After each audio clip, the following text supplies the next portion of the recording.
आकाशवाणी गोरखपुर से प्रादेशिक समाचार।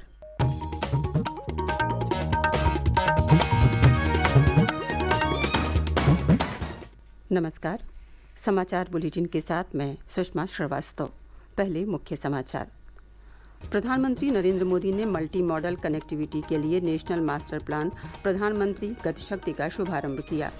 मुख्यमंत्री योगी आदित्यनाथ ने कहा, प्रधानमंत्री गतिशक्ति भारत को विश्व की श्रेष्ठ व्यवस्था बनाने के लिए आवश्यक बुनियादी ढांचे की पूर्ति का माध्यम बनेगा। मुख्यमंत्री ने स्वास्थ्य के क्षेत्र में महिलाओं के योगदान की सराहना की। कहा, सरकार सभी जिलों में मेडिकल कॉलेज खोलने के लिए प्रतिबद्ध। केंद्रीय सूचना और प्रसारण मंत्री अनुराग सिंह ठाकुर ने लोगों से खादी के उत्पाद खरीदने का किया आह्वान। और प्रदेश भर में नवरात्रि का पर्व श्रद्धा और उल्लास के साथ मनाया जा रहा है। स्वतंत्रता की 75वीं वर्षगांठ पर आज़ादी का अमृत महोत्सव के अंतर्गत सरकार अनेक गतिविधियों का आयोजन कर रही है। इसी क्रम में प्रादेशिक समाचार एकांश आकाशवाणी गोरखपुर ने विशेष प्रश्नोत्तरी की शुरुआत की है।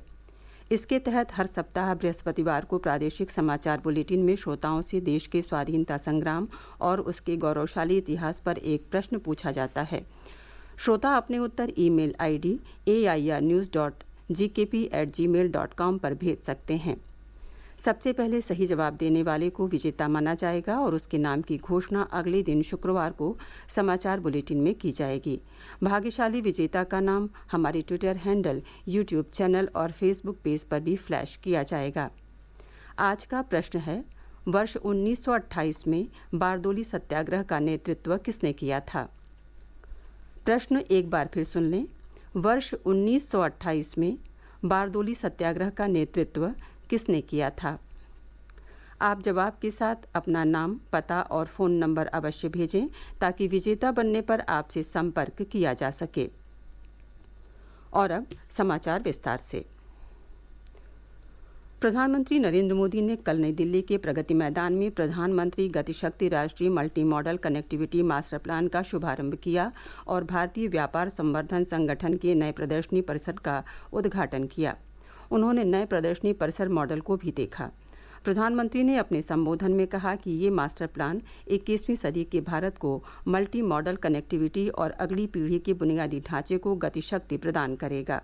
उन्होंने कहा कि ये मास्टर प्लान सरकारी प्रक्रियाओं को सरल बनाएगा, हितधारकों को साथ लाने तथा परिवहन के साधनों को एक साथ जोड़ने में मदद करेगा। मुख्यमंत्री योगी आदित्यनाथ ने कहा है कि प्रधानमंत्री Gatishakti multi modal connectivity master plan का शुभारंभ देश को नए युग की ओर ले जाएगा। उन्होंने कहा कि ये योजना विकास परियोजनाओं के नियोजन, त्वरित स्वीकृति और निर्णय लेने के लिए सिंगल विंडो प्लेटफॉर्म उपलब्ध कराने का सशक्त माध्यम बनेगी। उन्होंने कहा कि ये भारत को विश्व की श्रेष्ठ व्यवस्था बनाने के लिए आवश्यक इंफ्रास्ट्रक्चर की पूर्ति का माध्यम बनेगा। मुख्यमंत्री योगी आदित्यनाथ ने स्वास्थ्य के क्षेत्र में महिलाओं के योगदान की सराहना की है। उन्होंने कहा कि कोरोना महामारी के संकट काल में आशा और आंगनबाड़ी कार्यकर्तियों ने घर घर जाकर लोगों की सेवा की। मुख्यमंत्री ने कहा कि प्रदेश सरकार महिलाओं के सशक्तिकरण की दिशा में लगातार प्रयासरत है। उन्होंने कहा कि वर्ष 2017 तक प्रदेश पुलिस में केवल 10,000 महिला पुलिसकर्मी थीं, लेकिन पिछले 4.5 वर्ष में उनकी सरकार ने 20,000 से अधिक बेटियों को पुलिस में भर्ती किया है। उन्होंने कहा कि आज 30,000 से अधिक महिला पुलिसकर्मी मिशन शक्ति के माध्यम से महिलाओं की सुरक्षा सुनिश्चित कर रही हैं। मुख्यमंत्री कल गोरखपुर में महंत अवैधनाथ राजकीय महाविद्यालय का लोकार्पण कर रहे थे। इस अवसर पर उन्होंने ब्रह्मलीन महंत अवैधनाथ की प्रतिमा का भी अनावरण किया। अपने संबोधन में श्री योगी ने कहा कि आज एक नए उत्तर प्रदेश का उदय हो रहा है। उन्होंने कहा कि अर्थव्यवस्था और सुरक्षा की दृष्टि से प्रदेश देश के सर्वोत्तम राज्यों में से एक है। मुख्यमंत्री ने कहा कि प्रदेश सरकार ने स्वास्थ्य क्षेत्र को लगातार सुदृढ़ किया है। उन्होंने कहा कि प्रदेश के सभी जिलों में मेडिकल कॉलेज खोलने की दिशा में तेजी से कार्य किया जा रहा है।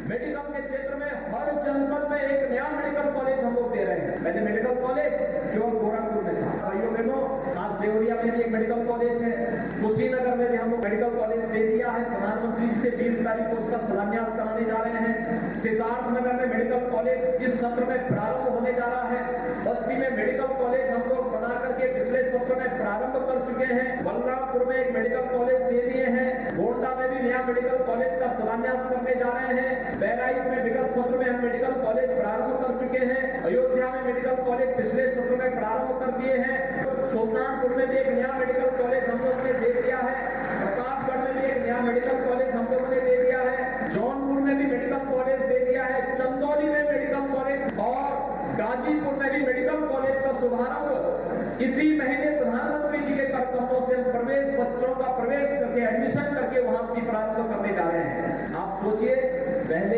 एक भी मेडिकल कॉलेज नहीं था, कितने मेडिकल कॉलेज हम लोगों ने बना दिए। यानी सोच ईमानदार होती है तो काम ऐसे ही दमदार होता है। केंद्रीय सूचना और प्रसारण मंत्री अनुराग सिंह ठाकुर ने लोगों से खादी के उत्पाद खरीदने का आह्वान किया है। लखनऊ में कल प्रदेश सरकार की एक जिला एक उत्पाद योजना के तहत प्रदर्शित खादी के कपड़े खरीदने के बाद पत्रकारों से बातचीत में श्री ठाकुर ने कहा कि खादी न केवल हमें अपनी परंपराओं से जोड़ती है, बल्कि खादी के कपड़े की खरीद से इस काम से जुड़े लोगों के जीवन में सुख समृद्धि आती है। अगर हर हिंदुस्तान का भाई बहन इसमें हमारा प्रयास करेगा और साथ में सहयोग करेगा कि स्थानीय प्रोडक्ट्स को ही खरीदना है जो भारत के बने हुए हैं, तो भारत के लोगों को ही नौकरी मिलेगी, भारत के लोगों की ही आय बनेगी, भारत की अर्थव्यवस्था को ही बढ़ोतरी मिलेगी और भारत दुनिया की अर्थव्यवस्थाओं में और आगे बढ़ेगा। तो आत्मनिर्भर भारत बनाने के लिए वोकल फॉर लोकल और लोकल से ग्लोबल करने की आवश्यकता है। श्री ठाकुर ने अपने एक दिवसीय लखनऊ दौरे के दौरान भाजपा पदाधिकारियों के साथ बैठक की। उन्होंने लखनऊ में दूरदर्शन केंद्र का भी दौरा किया और परिसर में स्वच्छता अभियान का नेतृत्व किया। देश 100 करोड़ कोविड रोधी टीके लगाने की ओर तेजी से अग्रसर है। अब तक 96 करोड़ 69 लाख से अधिक टीके लगाए जा चुके हैं। प्रदेश में भी कोविड रोधी टीके लगाने का कार्य तेजी से जारी है। राज्य में अब तक 11 करोड़ 74 लाख से अधिक टीके लगाए गए हैं। प्रदेश भर में नवरात्रि का पर्व श्रद्धा और उल्लास के साथ मनाया जा रहा है। आज नवमी पर मां दुर्गा के सिद्धिदात्री स्वरूप की आराधना की जा रही है। माता के दर्शन के लिए मंदिरों में सुबह से ही लंबी कतारें लगी हैं। लोग कन्या पूजन कर दान पुण्य कर रहे हैं। मिर्जापुर के मां विंध्यवासिनी मंदिर में भी बड़ी संख्या में श्रद्धालु दर्शन पूजन के लिए पहुंचे हैं। बलरामपुर में देवीपाटन शक्तिपीठ पर श्रद्धालुओं की भारी भीड़ है। ब्यौरा हमारे प्रतिनिधि से। बलरामपुर के तुलसीपुर नगर में स्थित देवीपाटन शक्तिपीठ पर शारदीय नवरात्रि की 9वीं तिथि को प्रातः काल से ही दूर दूर से आए श्रद्धालु कतारबद्ध होकर दर्शन पूजन कर रहे हैं। मां के जयकारों से मंदिर ही नहीं पूरा तुलसीपुर नगर गुंजायमान हो रहा है। 9वीं तिथि का शुभ मुहूर्त होने से विभिन्न सामाजिक व धार्मिक अनुष्ठान भी लोगों द्वारा संपन्न कराए जा रहे हैं। कोई मुरादें पूरी होने पर तो कोई मुरादें मांग कर मां को नारियल चुनरी भेंट कर रहा है। पुलिस प्रशासन व मंदिर के स्वयंसेवक द्वारा श्रद्धालुओं की सुरक्षा व्यवस्था का विशेष ध्यान रखा जा रहा है। आकाशवाणी समाचार के लिए देवीपाटन शक्तिपीठ बलरामपुर से राम कुमार मिश्रा। प्रदेश विधानसभा के 18 अक्टूबर को प्रस्तावित विशेष सत्र का कार्यक्रम विधानसभा सचिवालय द्वारा जारी किया गया है।